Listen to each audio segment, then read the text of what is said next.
বন্ধুসকল, এইটো ভিডিঅ'ত মই আপোনাৰ লগত আলোচনা কৰিম ইংৰাজী শিকাৰ বিশেষ প্ৰয়োজন আৰু সঠিক নিয়ম, সহজভাৱে ইংৰাজী শিকাৰ নিয়ম। মই প্ৰথমতে কওঁ ইংৰাজী শিকাৰ সঠিক নিয়ম কি, আৰু এইটো ভিডিঅ' দেখিলে আপুনি দুটা বস্তুৱে গম পাব, ইংৰাজী শিকাৰ বেনিফিট কেনেকৈ ইংৰাজী শিকিব, সহজভাৱে ইংৰাজী শিকাৰ নিয়ম আৰু ইংৰাজী শিকাৰ বিশেষ প্ৰয়োজন। মই প্ৰথমতে কওঁ ইংৰাজী শিকালে কি কি সুবিধা পাব আপুনি। প্ৰথমতে মই আপোনাক কওঁ, আপোনাৰ ইংৰাজী শিকিলে আপোনাৰ IQ লেভেলটো বাঢ়ি যাব। সকলোৱে বিচাৰে মোৰ জ্ঞান বৃদ্ধি হওক। চাব, বহুতে এক্সাৰচাইজ কৰে, জিমত যায়, ব্যায়াম কৰে। কিয় কৰে? মানে তেওঁলোকে মানে অলপ ফিজিকেলি অলপ মানে ষ্ট্ৰং হ'ব বিচাৰে, তেওঁলোকৰ ব্ৰেইনটো অলপ মেমৰিজটো অলপ ষ্ট্ৰং কৰিব বিচাৰে। সেইকাৰণে আপুনি ইংৰাজী শিকিব পাৰে। মই ক'ব নোৱাৰোঁ যে সকলোৱে ইংৰাজী শিকক। ইংৰাজী যোনে শিকিব বিচাৰে তেওঁ এইটো কথা ভাবিব পাৰে, ইংৰাজী শিকিলে কিন্তু আমাৰ IQ লেভেলটো বৃদ্ধি পায়। আৰু সকলো জেগাতে আজিকালি ইম্পৰ্টেণ্ট ইংৰাজী। ঘৰৰ পৰা বাহিৰলৈ এটা পেকেজিঙৰ যিকোনো প্ৰডাক্টৰ গাত পেকেজিং প্ৰডাক্টৰ মেক্সিমাম ক্ষেত্ৰতে ইংৰাজীত কিবা না কিবা এটা লিখা থাকে। আৰু যে আমি সদায় ডিভাইচ চলাই থাকোঁ, মোবাইল, কম্পিউটাৰ, যাৰ মানে সকলোৰে হাততে চেলফোন আছে, সেইবিলাক কিন্তু মেক্সিমাম ক্ষেত্ৰতে মানে প্ৰায় ক্ষেত্ৰতে কিন্তু আমি ইংৰাজীত কিবা পঢ়িব লগা হয়, কিবা দেখিব লগা হয়। যেতিয়া আমি এটা বস্তু নাজানো তেতিয়া বেলেগক সুধিব লগা হয়। আৰু যদি ইংৰাজীটো আপুনি জানে, তাতে কিন্তু ইংৰাজী বাহিৰে কিন্তু বেলেগ তামিল চামিল আৰু হিন্দীত কিন্তু সিমান ৰাইটিং নাথাকে। ইংৰাজীৰ ফিউচাৰটো বহুত ভাল, ইমান এডভান্স ফিউচাৰলৈ গৈছে। সেইকাৰণে ইংৰাজীত বহুত মানে ভাল লাগে ইংৰাজীত। আৰু বহুত উন্নত মানৰ কিতাপবিলাক কিন্তু ইংৰাজীতে হয়।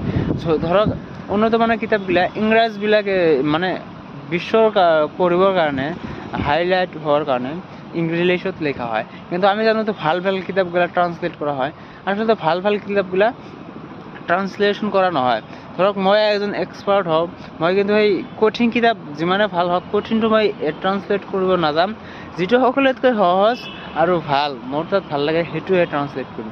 আমি যিবিলাক পঢ়ি থাকোঁ সেইবিলাক এটা ক্লাছ 2ৰ ছাত্ৰীয়ে এটা যদি ডায়েৰী কমা দিয়াতে ভুল হয়, ভুল ধৰিব পাৰিব, সি যিমানে কম জানে। সেইকাৰণে সকলোৱে ভয় পায় যে যিটো তাৰ স্কিল আছে, সেইকাৰণে ট্ৰান্সলেটটো সহজ ইংলিছ বুকবিলাক কৰি থাকে সকলোৱে। আপুনি কৰিব নেকি? আপুনি যদি ইংৰাজীত ভাল দক্ষতা হয়, আপুনি কিবা হাৰ্ড বা কঠিন কিতাপ ট্ৰান্সলেট কৰিব নেকি? য'ত আপুনি নিখুঁতভাৱে ট্ৰান্সলেট কৰিব তাতে পাৰিব। আপুনি নিবিচাৰে যে মই একটা বাক্য ট্ৰান্সলেট কৰিম, তাত 10টা 5টা ভুল কৰি কিনে মই এটা কিতাপ লিখোঁ বা ট্ৰান্সলেশ্যন কৰোঁ, এইটো নকৰে। সেইকাৰণে বিশেষ প্ৰয়োজন হ'ল কি, ইংৰাজী শিকিলে বহুত উন্নত মানৰ কিতাপবিলাক আপুনি পঢ়িব পাৰিব। আৰু বহুত আছে। যদি আপোনাৰ কলিং চেণ্টাৰত কাম কৰিব পাৰে, ইংলিছ লেংগুৱেজটো শিকি কেনে আপুনি কলিং চেণ্টাৰত কাম কৰিব পাৰে। কলিং চেণ্টাৰ মানে কি, আপুনি সেইকাৰণে আপোনাৰ চাৰ্টিফিকেট ডিগ্ৰী লাগিব, হাই ছেকেণ্ডেৰী হ'ব পাৰে। যেনে ইণ্টাৰমিডিয়েট থাকিলে আপুনি যদি ইংৰাজী লেংগুৱেজটো শিকে, তাৰপিছত আপুনি কলিং চেণ্টাৰত কাম কৰিব পাৰিব। আৰু কলিং চেণ্টাৰত এটা চাকৰিৰ দৰে বহি থকাতকৈ 7-8 হাজাৰৰ পৰা আৰম্ভ হ'লেও 10-12 হাজাৰ টকা আৰম্ভ হ'লে এটা সময়ত ভাল পজিশ্যনত যোৱাৰ পচিবল আছে। আৰু বহুত কিবা কিবি আপোনাৰ ঘৰত সৰু সৰু ল'ৰা ছোৱালী থাকে, তেওঁলোককো শিকাব পাৰিব। আৰু এটা লাইফ জাৰ্ণি হিচাপে কিবা এটা কৰি থাকিলে মনটো ভাল লাগে, আপোনাৰ জ্ঞানটো বৃদ্ধি হ'ব, সেইকাৰণে শিকিব পাৰে। আৰু মোৰ ভিডিঅ'টো জাষ্ট আপোনালোকে যদি ষ্টুডেণ্ট হয়, মোৰ কথাবিলাক শুনিব আৰু মোৰ কথাবিলাক আপোনাৰ বাস্তৱত এপ্লাই কৰিব যদি আপুনি ইংৰাজী শিকিব বিচাৰিছে। এইখিনি আছিল কথা। যদি আপুনি ইংৰাজী শিকিব বিচাৰিছে, শিকি লওক, এইটো এটা ভাল লেংগুৱেজ হয়। আৰু সকলো আপুনি কম্পিউটাৰ অনলাইন জব কৰিব পাৰিব, অনলাইনত কাম কৰিব পাৰিব যদি ভালদৰে ইংৰাজী জানে। আপোনাৰ মাজত কিন্তু টেলেণ্ট থাকিবই লাগিব, খালি ইংৰাজী জানিলে নহ'ব। তথাপিও ইংৰাজীত মানে সকলো কিবা কিবি হয়।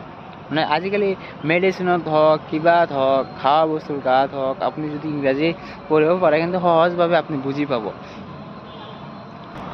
এইবাৰ আহোঁ ইংৰাজী শিকাৰ সহজ নিয়ম। ইংৰাজী শিকাৰ সহজ নিয়ম মানে ইংৰাজীত ভয় কৰিব নালাগে।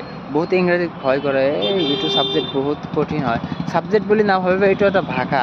ভাষাটো শিকক, বেছিকৰ পৰা শিকক। শিকাৰ অসুবিধা হ'লে ভাল এটা টিউশ্যন ল'ব পাৰে, যদি আপুনি অকলে যদি প্ৰেক্টিচ কৰিব শিকাৰ অসুবিধা হয়। আৰু নহ'লে আপোনাৰ ফ্ৰেণ্ডছৰ লগত কথা পাতক, ইংৰাজীত যোনে দক্ষতা আছে তাৰ লগত কথা পাতক।